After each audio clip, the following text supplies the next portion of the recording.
درود بر دوستان عزیزم. امیدوارم از هر شهر قشنگ ایران هستید یا از کشورهای مختلف دنیا دارین ویدیوی منو میبینین، حال دلتون عالی باشه.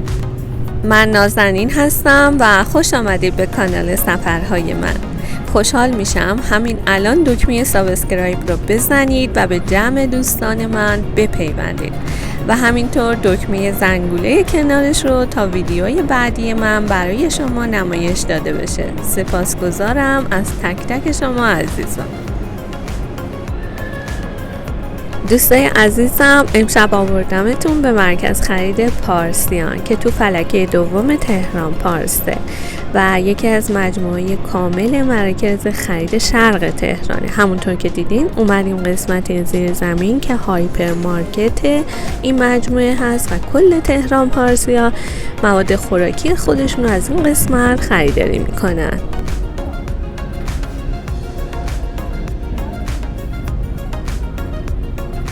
خرید کردن تو پاساژ پارسیان تجربه خوبی برای شرق نشینانه و لذت بخش براشون، چرا که بعد از خرید میتونن در کافه ها و رستوران های این پاساژ چیزی میل کنن و خستگی در کنن و حتی اگه قصد خرید هم نداشته باشن باز هم کافه ها و رستوران های این پاساژ محل مناسبی برای اینی که با دوستان و خانواده های خودشون برای وقت گذراندن به اینجا بیان.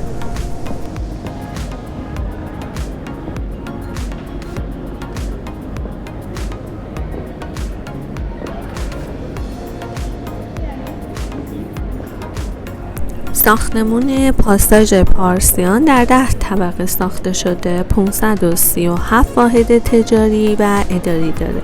149 واحد از این تعداد تجاری و بقیه اداری است. در این مرکز خرید برای 199 ماشین پارکینگ و برای 140 واحد انباری در نظر گرفته شده. ساختمون این پاساژ در زمینی با مساحت 4000 متر مربع ساخته شده است. اینجا طبقه اوله. به طور کلی قیمت محصولات در پاساژ پارسیان خیلی بالا نیست، اما مغازه‌دارا اجناس ارزان قیمت هم ندارن با این نرخ دلاری که هر روز بالاتر میره. برای خرید کردن از این مرکز خرید برای قشر متوسط رو به بالای جامعه مناسبه.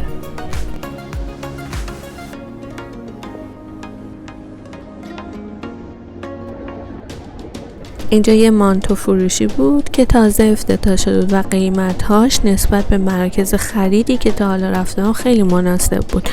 مثلا این مانتو 240,000 تومان بود و قیمتش از مرکز دیگه خیلی مناسب تر بود.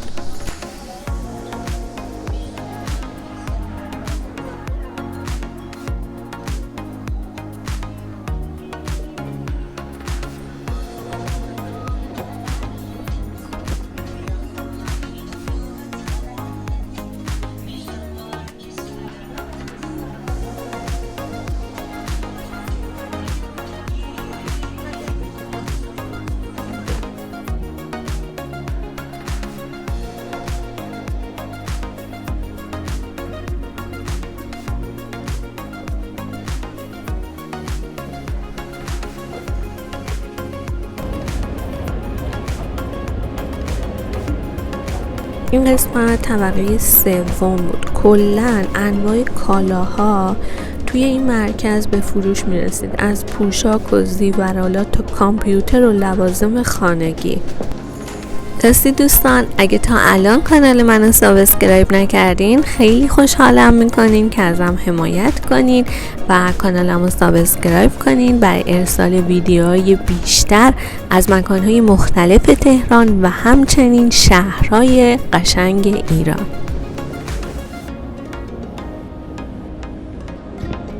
پاساژ پارسیان چندین رستوران و کافه داره. رستوران دارکوب یکی از معروفترین رستوران این مجموعه است که در طبقه 5 قرار داره. کافه سالیس در بالکن سمت راست قسمت در ورودی هست و رستوران بین‌المللی پیانو هم در این مرکز خرید قرار داره.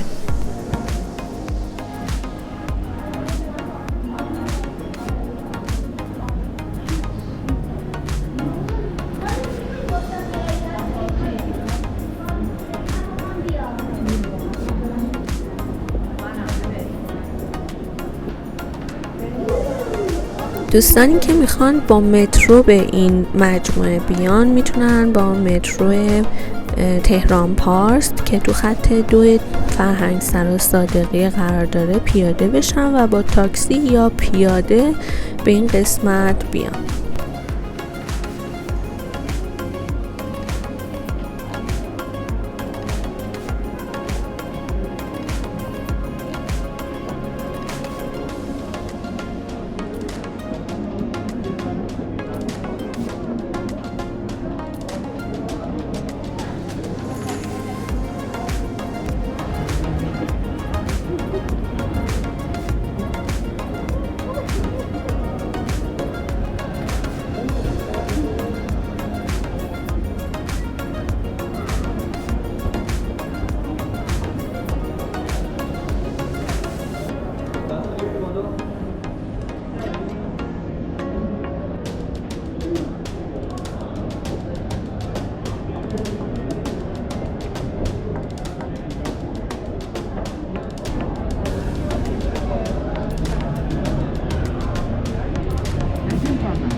امیدوارم از ویدیوی امشب من لذت برده باشین. مثل همیشه با لایک و سابسکرایب از من حمایت کنین. خیلی دوستتون دارم. تا ویدیوی دیگر، بدرود.